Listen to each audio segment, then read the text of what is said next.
Hello students, welcome. સો આજે આપણે discussion કરશું અમુક અઘરા ટોપિક રાસાયણિક ગતિકીના.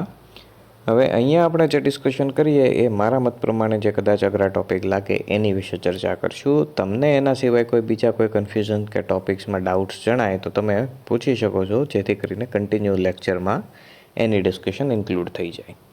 તો સૌપ્રથમ પ્રક્રિયાના વેગ વિશે વાત કરીએ કે ધારી લો કે આપણી આગળ એક સાદી પ્રક્રિયા છે અને આપણે આલેખ ઉપર ઉતારીએ. તો જ્યારે સમય છે એ 0 હશે, અહીંયા એક્સ અક્ષ પર આપણે સમય લેશું અને વાય અક્ષ પર સાંદ્રતા કે કોન્સન્ટ્રેશન લેશું. તો જ્યારે સમય 0 હશે ત્યારે સાંદ્રતાના મૂલ્યો કેવા મળશે? તો શૂન્ય સમયે પ્રક્રિયકની સાંદ્રતા મહત્તમ હશે, એટલે કે ધારી લો કે પ્રક્રિયકની સાંદ્રતા અહીંયા દર્શાવેલી છે અને પ્રારંભિક સાંદ્રતાને આપણે R0 વડે દર્શાવશું. તો શરૂઆતમાં પ્રક્રિયા છે એની સાંદ્રતામાં ફેરફાર ઝડપથી જોવા મળશે અને અમુક સમય પછી પ્રક્રિયા ધીમી પડશે અને અંતે અચળ મળશે. તો એનો મિનિંગ એવો થયો કે આપણે પ્રેક્ટિકલી જો પ્રયોગ લઈએ અને પછી સાંદ્રતાના મૂલ્યોનો વિરુદ્ધ સમય એનો આલેખ દોરીએ તો એ આલેખ છે આપણને કંઈક આ ટાઈપનો મળે. હવે અહીંયા આપણે જોઈ શકીએ, ધારો કે આપણે ટાઈમને અને સાંદ્રતાને બંનેને થોડાક વેલ્યુઝથી મેન્શન કરીએ. તો ધારી લો કે શરૂઆતમાં રિઝલ્ટ આપણું કંઈક આ રીતે છે, એટલે કે 0થી લઈને 1 મિનિટ સુધીના સમયમાં સાંદ્રતાનો ફેરફાર કંઈક આ રીતે જોવા મળે છે કે 0થી લઈને 1 મિનિટના સમયમાં આપણે જોઈએ તો જે પ્રારંભિક સાંદ્રતા છે ત્યાંથી લઈને અહીંયા સુધીનો સાંદ્રતાનો ઘટાડો જોવા મળે. એટલે કે સમથિંગ પહેલી મિનિટમાં 4 પોઈન્ટની સાંદ્રતાનો ઘટાડો થાય છે. ત્યારબાદ બીજી મિનિટ માટે આપણે વાત કરીએ તો બીજી મિનિટ માટે સાંદ્રતાનો ફેરફાર કંઈક આ રીતે છે, કમ્પેરેટિવલી ઓછો, એટલે કે બીજી મિનિટ માટે 1 મોલ જેટલી સાંદ્રતાનો જ ડિફરન્સ આપણને જોવા મળ્યો. સેમ એ જ વસ્તુ ત્રીજી મિનિટ માટે ધારો કે ચેક કરીએ તો ત્રીજી મિનિટ માટે ફરીથી ફેરફાર છે ઘટશે અને હવે સમથિંગ ત્રીજી મિનિટ માટે 0.5 મોલ જેવો ઘટાડો આપણને જોવા મળ્યો. અને એ જ રીતે ક્રમશઃ ઘટાડો છે ઓછો થતો જશે. ચોથી મિનિટ માટે એ ઘટાડો હજી ઘટીને સમથિંગ અંદાજે આપણે કહીએ કે 0.2 સમથિંગ થયો છે.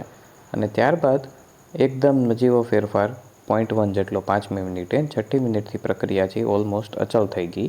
એટલે કે વાય અક્ષને ગમે એટલા આપણે લંબાવીએ સાંદ્રતાનું મૂલ્ય અચળ મળશે. આ વાત થઈ પ્રક્રિયક માટેની. તો સમય જતાં પ્રક્રિયકની સાંદ્રતામાં ઘટાડો જોવા મળે છે.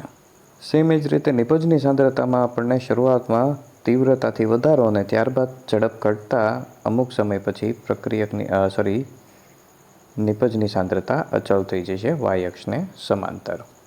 તો અહીંયા આપણને આલેખ પરથી બંને પ્રકારના એક્ઝામ્પલ્સ દર્શાવેલા છે અને તેના પરથી સરેરાશ અને ત્વરિત વેગના સૂત્રોની તારવણી કરેલી છે. તો એ ટોપિક છે એ વધારે કોમ્પ્લિકેટેડ નથી, એટલે આપણે આ સૂત્રો પર જસ્ટ અત્યારે ધ્યાન કોન્સન્ટ્રેટ કરશું, કેમ કે આગળ આપણે આ સૂત્રોનો ઉપયોગ કરીને તે અલગ અલગ ઇક્વેશન્સ તારવવાના છે. તો આ સૂત્રો ઉપર આપણે માત્ર ધ્યાન આપશું. અહીંયા સરેરાશ વેગ કે ત્વરિત વેગમાં પ્રક્રિયકની સાંદ્રતા માટે નેગેટિવ સાઇન મેન્શન કરેલી છે, કેમ કે આપણે સાંદ્રતાનો ફેરફાર કઈ રીતે લેવાનો છે કે અંતિમ સાંદ્રતા માઇનસ પ્રારંભિક સાંદ્રતા. તો પ્રક્રિયક માટે પ્રારંભિક સાંદ્રતા વધારે હશે, અંતિમ સાંદ્રતા ઓછી હશે. તો અંતિમમાંથી પ્રારંભિક બાદ કરતાં સાંદ્રતાનું મૂલ્ય ઋણ મળશે. તો અંશની કિંમત ઋણ છે અને ધન કરવા માટે આપણે એડવાન્સમાં માઇનસ સાઇન મૂકવી પડશે, કારણ કે વેગ ક્યારેય ઋણ હોતો નથી. એક્ઝામ્પલ તરીકે ધારી લો કે કોઈ એક કોમન પોઈન્ટથી બે અલગ અલગ કાર છે એકબીજાથી વિરુદ્ધ દિશામાં ગતિ કરે. ધારો કે જમણી દિશામાં ગતિ કરતી કાર છે એના માટે આપણે કોઈ કહીએ કે એની સ્પીડ છે 50 કિલોમીટર પ્રતિ કલાકની છે. તો ડાબી બાજુની દિશામાં જતી ગાડી છે એના માટે આપણે -50 કિલોમીટર નહીં કહીએ. એ ગાડી માટે પણ આપણે એને 50 કિલોમીટરની ઝડપ તે દર્શાવવી પડે. તો એ માટે થઈને વેગ છે એની કિંમત ઋણ ના મળે, એટલે આપણે પ્રક્રિયકની સાંદ્રતામાં ઋણ કિંમત મૂકવી પડશે. તો જેમ એ પ્રથમ સૂત્રની તારવણી કરી એ જ રીતે વેગ અભિવ્યક્તિ માટે વેગ અચળાંક અને એના પરથી સૂત્ર પણ આપણે દર્શાવીએ. તો અહીંયા એક સાદી પ્રક્રિયા આપણને દર્શાવેલી છે કે પ્રક્રિયક એના એ મોલ, બીના બી મોલ જે આપશે નિપજ સીના સી મોલ અને નિપજ ડીના ડી મોલ. એમાં સ્મોલ ABCD છે એ તત્વયુગ્મિતીય ગુણાંકો છે અથવા તો સંતુલિત સમીકરણમાં આપેલા પ્રક્રિયક અને નિપજોના મોલની સંખ્યા થશે. અને કેપિટલ A, B, C અને D છે એ આપણા પ્રક્રિયકો અને નિપજો છે. હવે અહીંયા આપણે જે પ્રક્રિયા લઈએ છીએ એ પ્રક્રિયાની ઝડપ કોના ઉપર આધાર રાખતી હશે? તો કે આપણે જે પ્રક્રિયકો છે એની સાંદ્રતા જે લીધી છે એના કોઈ ઘાતાંકની કિંમતના સમપ્રમાણમાં હશે. હવે એવું શા માટે? કારણ કે અમુક પ્રક્રિયકો એવા હોય છે જે પ્રક્રિયાની ઝડપ છે અતિશય વધારે. અમુક પ્રક્રિયકો એવા હોય છે કે જે સાંદ્રતા વધારતા પ્રક્રિયાની ઝડપ છે થોડી વધારે. અમુક પ્રક્રિયકો એવા પણ મળે છે કે જેની સાંદ્રતાની સાથે કોઈ પણ જાતનો ફેરફાર જોવા મળતો નથી. અને અમુક પ્રક્રિયકો એવા હોય છે જે પ્રક્રિયા વેગ ઘટાડી પણ શકે. એટલે કે એ પદાર્થ ઉમેરો તો પ્રક્રિયા છે એ ધીમી પડતી જાય. એટલા માટે આપણે કોઈ ચોક્કસ ઘાતાંકના મૂલ્યો સાંદ્રતા સાથે જોડવા પડે. તો એના ઉપરથી આપણને ઇક્વેશન 4.4 દર્શાવ્યું છે કે વેગ છે એ સપ્રમાણમાં છે એની એક્સ ઘાતને બીની વાય ઘાતના. એ અને બી આપણા પ્રક્રિયકો છે. હવે એક્સ અને વાયની કિંમત છે એ ઉપર દર્શાવેલ તત્વયોગમિતીય ગુણાંકો એ અને બી, સ્મોલ એ અને સ્મોલ બી સાથે સંલગ્ન હોઈ પણ શકે અને ન પણ હોય. એટલે કે એ એકબીજા સાથે કોઈ રીતે કનેક્ટેડ નથી. કોઈ સંજોગો વશાત ધારો કે સમાન કિંમત મળતી હોય, એટલે કે એક્સ બરાબર એ અને વાય બરાબર બી, તો એક સંયોગ કહી શકાય. એને ખરેખર તત્વયોગમિતીય ગુણાંકો સાથે કોઈ સંબંધ નથી. તો સિમ્પલી સમપ્રમાણની નિશાની દૂર કરવા માટે આપણે અચળાંક કે ઉમેરવો પડશે. હવે વેગ માટે જેમ હમણાં આપણે અગાઉ જોયું કે ત્વરિત વેગ ઇક્વેશન કે ત્વરિત વેગ સમીકરણ છે એ થશે -dr/dt. તો વેગની જગ્યાએ આપણે એ ત્વરિત વેગનું સૂત્ર મૂકી શકીએ અને એને બરાબર થશે અચળાંક k ગુણ્યા એની એક્સ ઘાત ગુણ્યા બીની વાય ઘાત. આ વિકલન વેગ સમીકરણ તરીકે ઓળખાય છે. અને જેમાં k સપ્રમાણતા અચળાંકને વેગ અચળાંક કહે છે.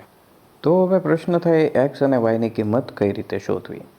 તો એના માટે એક સિમ્પલ એક્ઝામ્પલ લઈએ કે ધારો કે આપણે એક પ્રક્રિયામાં એ અને બી પ્રક્રિયકોની અલગ અલગ સાંદ્રતાની સાથે પ્રક્રિયાની ઝડપમાં થતો ફેરફાર છે એની કમ્પેરિઝન કરીએ. ધારી લો કે શરૂઆતમાં એની સાંદ્રતા 1 છે, બીની સાંદ્રતા 1 છે અને એ સમયે આપણી પ્રક્રિયા છે એનો વેગ સપોઝ ધારી લઈએ કે 1 છે. એટલે કે 1 ગુણ્યા 10ની કોઈ પણ ઘાત હોઈ શકે. અત્યારે આપણે એને એઝ અ 1 કન્સિડર કરીએ જેથી કરીને આપણે કમ્પેરિઝન સહેલી રહે. હવે બીજી પરિસ્થિતિમાં આપણે એના મોલ ડબલ કરીએ, બીના મોલ છે એ સેમ ટુ સેમ રાખીએ અને એ સમયે પ્રક્રિયાના વેગનો ફેરફાર છે એ આપણે ચેક કરીએ. તો ધારો કે આપણને પ્રક્રિયામાં વેગમાં ફેરફાર કંઈક આ રીતે જોવા મળ્યો કે પ્રક્રિયા છે એની ઝડપ 4 ગણી વધી ગઈ. પછી ત્રીજા પ્રેક્ટિકલમાં એની સાંદ્રતા 1 ગણી રાખીએ, બીની સાંદ્રતા ડબલ કરીએ અને પ્રક્રિયાના વેગમાં ચેક કરીએ કે કેટલો વેગ મળ્યો. તો પ્રક્રિયાનો વેગ ધારી લો કે 2 ગણો જોવા મળ્યો. તો આના ઉપરથી શું કન્ક્લુઝન થયું? અને હજી લાસ્ટમાં આપણે એ કરીએ કે એની સાંદ્રતા પણ 2 ગણી લઈએ, બીની સાંદ્રતા પણ 2 ગણી લઈએ અને એ સમયે આપણને જોવા મળ્યું કે પ્રક્રિયાની ઝડપ 8 ગણી થઈ. તો અહીંયા આપણને શું જોવા મળ્યું? તો કે શરૂઆતમાં જ્યારે બીની સાંદ્રતા અચળ હતી અને એની સાંદ્રતા ડબલ થઈ તો એની અસર કેવી જોવા મળી? તો કે 2 ગણી સાંદ્રતા કરતાં 4 ગણો વેગ થયો. એટલે કે અહીંયા એની સાંદ્રતાની એક્સ ઘાત બરાબર 4 મળ્યું. તો સિમ્પલી એક્સ બરાબર આપણને ખબર છે કે 2ની 2 ઘાત બરાબર 4 હશે. તો એક્સ બરાબર અહીંયા આપણને મળ્યું છે 2. સેમ એ જ રીતે જ્યારે એની સાંદ્રતા અચળ હતી અને બીની સાંદ્રતા 2 ગણી કરી ત્યારે પ્રક્રિયા પણ 2 ગણી થઈ. એટલે કે બીની સાંદ્રતા 2 ગણી કરી ત્યારે બીની વાય ઘાત બરાબર આપણને 2ના 2 મળ્યા. તો સિમ્પલી એવું દર્શાવે છે કે બીની 1 ઘાત બરાબર 2 થાય તો વાયની કિંમત 1 હશે. તો જ્યારે આપણે બંનેની સાંદ્રતા ડબલ કરી ત્યારે આપણા સૂત્ર પ્રમાણે વેગ અચળાંક k ગુણ્યા એની એક્સ ઘાત ગુણ્યા બીની વાય ઘાત. તો એ સૂત્ર પ્રમાણે આપણે ચેક કરીએ તો એની એક્સ ઘાત બરાબર 2 લેશું અને બીની વાય ઘાત બરાબર 1 લેશું. તો એની 2 ગણી સાંદ્રતાની 2 ઘાત એને ગુણ્યા બીની 2 ગણી સાંદ્રતાની 1 ઘાત. તો આપણને મળશે 4 ગુણ્યા 2 બરાબર 8 ગણો વેગ. એ જ રીતે ધારો કે રિઝલ્ટ આપણને કંઈક આ રીતે મળે કે બેયની 1 મોલની સાંદ્રતાએ પ્રક્રિયાની ઝડપ 1 ગણી હોય, એની 2 ગણી સાંદ્રતા કરતાં પ્રક્રિયાની ઝડપ છે એ 2 ગણી થઈ, બીની 2 ગણી સાંદ્રતા કરતાં પ્રક્રિયાની ઝડપ 1ની 1 રહી અને બંનેની સાંદ્રતા 2 ગણી કરતાં પ્રક્રિયાની ઝડપ 2 ગણી થઈ. તો અહીંયા આપણું સિમ્પલ કન્ક્લુઝન શું છે કે ભાઈ એ માટે તો વધારો છે એ જેટલો સાંદ્રતાનો વધારો એટલો વેગનો વધારો, એટલે કે એની એક્સ ઘાત બરાબર સિમ્પલી 1 થશે. પણ બી માટે આપણને કોઈ જાતનો ફેરફાર જોવા મળ્યો નહીં. જ્યારે બંનેના 1 મોલ હતા ત્યારે પ્રક્રિયાનો વેગ 1 હતો, જ્યારે 1, 2 થયા એટલે કે બી ડબલ થયું છતાંય વેગ 1નો 1 જ રહ્યો. તો એવું દર્શાવે છે કે બીની સાંદ્રતાની કોઈ ફેરફાર જોવા મળતો નથી, એટલે કે બીની વાય ઘાત બરાબર અહીંયા આપણને 0 મળશે. તો બી માટે પ્રક્રિયાનો વેગ 0 ક્રમનો થશે. તો આ રીતે આપણે શોધી શકશું પ્રક્રિયાનો ક્રમ અથવા તો એક્સ અને વાયની કિંમત. હવે એક વાત મગજમાં એ ક્લિયર રાખજો કે એક્સ અને વાયની કિંમત છે એ આપણે પ્રેક્ટિકલી શોધી શકશું. એટલે થિયોરિટિકલી કોઈ પણ તમને કિંમત આપી હોય કે કોઈ પણ સૂત્ર આપ્યું હોય અને એમ કીધું હોય કે આના પરથી પ્રક્રિયાનો વેગ શોધો, તો એ શક્ય નથી. આપણને કાં તો એ પ્રક્રિયા વિશે પૂર્વ માહિતી હોવી જોઈએ કે ભાઈ આ પ્રક્રિયા છે એ આ રીતે વર્તે છે અથવા તો એનો પ્રક્રિયાનો વેગ આવો છે, અથવા તો એના માટે આપણે એકચ્યુઅલમાં પ્રયોગ કરીને અહીંયા જેમ હમણાં આપણે વાત કરી કે અલગ અલગ પ્રક્રિયકોની સાંદ્રતામાં વધારો ઘટાડો કરીને પ્રક્રિયાની ઝડપ છે ચકાસવી. તો પ્રેક્ટિકલી એ રીતે કરીને આપણે રિઝલ્ટ મેળવવા પડે. થિયોરિટિકલી તમે ડાયરેક્ટલી પ્રક્રિયા જોઈને ન કહી શકો કે આ પ્રક્રિયાનો ક્રમ કેવો છે અથવા તો કયા પ્રક્રિયક માટે એક્સની અને વાયની કિંમત કેવી મળશે. સેમ એ જ રીતે અહીંયા આપણને એક NO2 માટે એક કોષ્ટક આપેલું છે જેમાં આપણે જોઈ શકીએ છીએ કે આપણી પ્રક્રિયા છે NO અને O2ની સાથે. તો શરૂઆતમાં બેની સાંદ્રતા સમાન હતી ત્યારે આપણને કોઈ એક ચોક્કસ પ્રક્રિયા વેગ મળ્યો. ત્યારબાદ પહેલા પ્રક્રિયકની સાંદ્રતા વધારી, બીજાની અચલ રાખી અને પ્રક્રિયામાં કંઈક ફેરફાર મળ્યો. પહેલાંની અચલ રાખી, બીજાની વધારી તો પણ પ્રક્રિયામાં કંઈક ફેરફાર જોવા મળ્યો અને બંનેની સાંદ્રતા ડબલ કરી અને ત્યારે પણ પ્રક્રિયાના વેગમાં કંઈક રિઝલ્ટ જોવા મળ્યું. હવે જો આપણે શરૂઆતનો પ્રક્રિયા વેગ છે એને આપણે ધારો કે ધારી લઈએ કે એક સાથે કમ્પેર કરીએ, તો જ્યારે આપણે પ્રથમ પ્રક્રિયકની સાંદ્રતા ડબલ કરી ત્યારે પ્રક્રિયાનો વેગ છે પહેલાંની કમ્પેરમાં 4 ગણો વધ્યો. હવે કદાચ તમને એવો ક્વેશ્ચન થાય કે આ રિઝલ્ટ કઈ રીતે મેળવ્યું, તો સિમ્પલી અહીંયા જે કિંમત આપેલી છે 0.384 એને ડિવાઈડ કરવાની રહેશે આપણે શરૂઆતનો વેગ છે જે 0.096થી. તો એ બેનો ભાગાકાર આપણને 4 મળશે અથવા તો 0.046ને 4થી ગુણશો તો 0.384 એટલે કે આ કિંમત મળશે. તો એના ઉપરથી આપણને ખબર પડી કે પ્રથમ પ્રક્રિયકની સાંદ્રતામાં 2 ગણો વધારો કર્યો ત્યારે પ્રક્રિયાનો 4 ગણો વધારો મળ્યો. તો સિમ્પલી એવું દર્શાવે છે કે ભાઈ NO માટે એક્સની કિંમત આપણે 2 ધારવી પડે. હવે એ જ રીતે દ્વિતીય પ્રક્રિયકની સાંદ્રતા આપણે ડબલ કરી તો પ્રક્રિયાનો વેગ છે 2 ગણો થયો. બરાબર, તો એનો મતલબ એવો થયો કે O2ની સાંદ્રતા 2 ગણી થઈ તો પ્રક્રિયા પણ 2 ગણી ઝડપી થઈ. તો એનો સિમ્પલ મિનિંગ આપણે ઉતારવી શકીએ કે y બરાબર 1 મળશે. અને જ્યારે બંનેની ઝડપ આપણે સાંદ્રતા ડબલ કરી ત્યારે પ્રથમ પ્રક્રિયક છે એની અસર 4 ગણી મળી હતી એટલે એના 4 ગણી પ્રક્રિયાનો વેગ વધશે અને દ્વિતીય પ્રક્રિયક છે એની અસર 2 ગણી થઈ એટલે ટોટલ બંનેની થઈને પ્રક્રિયાની ઝડપ 8 ગણી વધી ગઈ, જે હમણાં આપણે એક્ઝામ્પલ જોયું એ જ રીતે. તો એના પરથી આપણું સૂત્ર કંઈક આ ટાઈપનું થશે કે NO2O2 અને એનું વેગ અભિવ્યક્તિનું વિકલન સ્વરૂપ છે આપણે આ રીતે દર્શાવી શકીએ -dr/dt = K NO2O2. હવે અહીંયા આપણને થોડાક બીજા અન્ય એક્ઝામ્પલ્સ આપેલા છે કે એમાં આપણને પ્રક્રિયાના વેગ પ્રક્રિયા સાથે દર્શાવેલા છે. તો અહીંયા આપણે જોઈ શકીએ છીએ કે આપણી આગળ 2 અલગ અલગ પ્રક્રિયકો છે CHCl3 અને Cl2. તો CHCl3 છે એના માટે પ્રક્રિયામાં કોઈ ઘાત દર્શાવી નથી તો એના માટે આપણે ઉતારી શકીએ કે એ 1 હશે અને Cl2 માટે છે હાફ 1/2. તો આ કિંમત છે તમે સીધું અહીંયાથી જોઈને નહીં આપી શકો. સેમ એ જ રીતે બીજી પ્રક્રિયા છે એમાં CH3COO2H5 છે એની માટે પ્રક્રિયા છે એ પ્રથમ ક્રમની છે અને પાણી માટે પ્રક્રિયાનો ક્રમ 0 છે એટલે કે પાણી એડ કરતાં પ્રક્રિયામાં કોઈ જાતનો ફેરફાર મળશે નહીં અને એ આપણે પ્રક્રિયા જોઈને સીધું કહી શકશું નહીં. એકચ્યુઅલમાં કાં તો તમને પ્રાયોગિક માહિતી અગાઉથી હોવી જોઈએ અથવા તો તમારે પ્રયોગ કરવો પડશે. એટલે એવું કન્ફ્યુઝન નહીં રાખવાનું કે કોઈ પણ એક રેન્ડમ રિએક્શન જોઈને આપણને ખબર નથી પડતી કે એમાં એનો પ્રક્રિયાનો ક્રમ કેવો હશે, કે એક્સ અને વાયની કિંમત કેવી મળશે.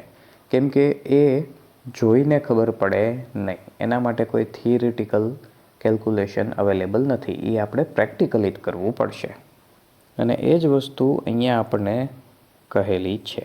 આ રેડ બોક્સમાં સ્ટેટમેન્ટ છે કે કોઈપણ પ્રક્રિયા માટે વેગ નિયમનું પ્રાકકથન માત્ર સંતુલિત રાસાયણિક પ્રક્રિયા, એટલે કે એનું જે અહીંયા આપણને સંતુલિત રાસાયણિક પ્રક્રિયા દર્શાવેલી છે એ પ્રક્રિયા સમીકરણ પરથી કરી શકાય નહીં. એટલે કે આ વેગ નિયમ છે સૈદ્ધાંતિક નથી, પરંતુ એ પ્રાયોગિક રીતે નક્કી કરી શકાય. તો તમારે કાં તો એ પ્રયોગ કરવો પડે અથવા પ્રાયોગિક માહિતી અગાઉથી હોવી જોઈએ. અને આમાં જે એક્સ અને વાયની કિંમત મળે એનો સરવાળો છે એ આપણા પ્રક્રિયાનો ક્રમ કહેવાશે.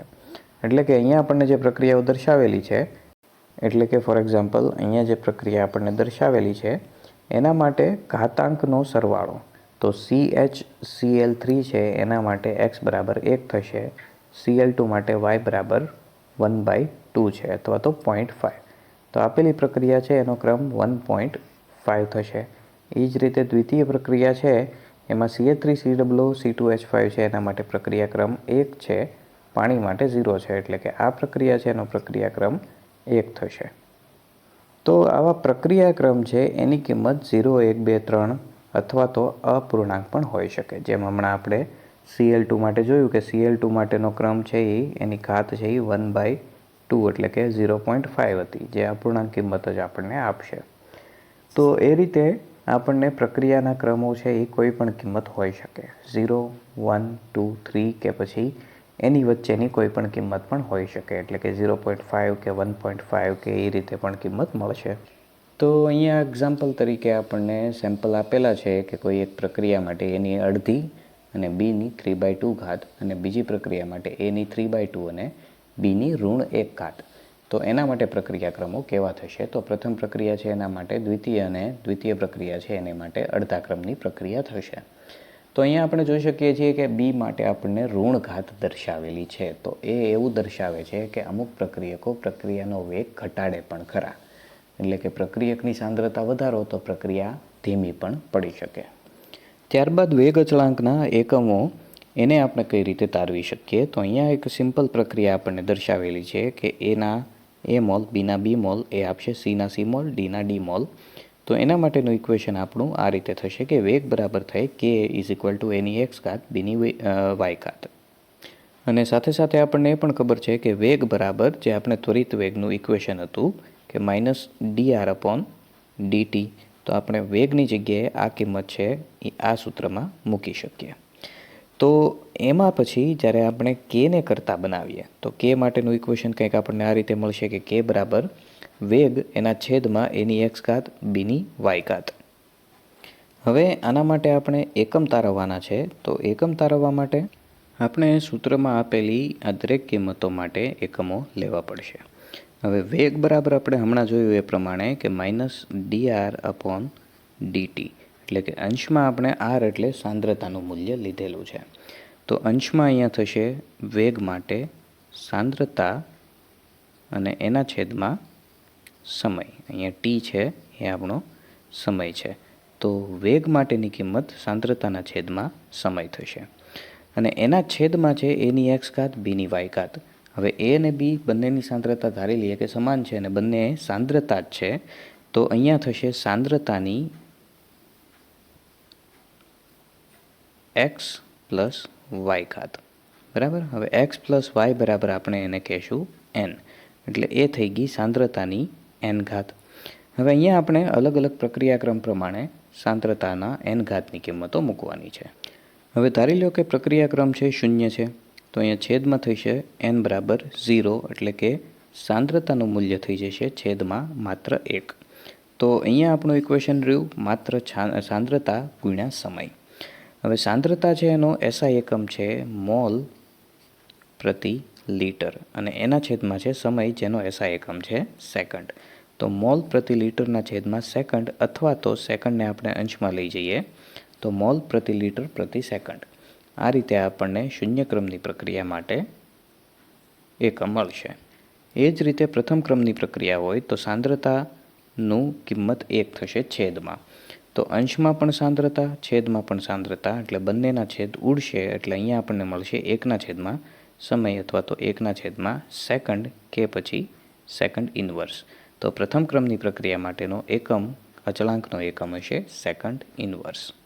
અને એ જ રીતે જો ધારી લઈએ કે n બરાબર 2 હોય, એટલે કે દ્વિતીય ક્રમની પ્રક્રિયા હોય, તો છેદમાંથી એક સાંદ્રતાનું મૂલ્ય અંશના એક સાંદ્રતાના મૂલ્ય સાથે કેન્સલ આઉટ થશે.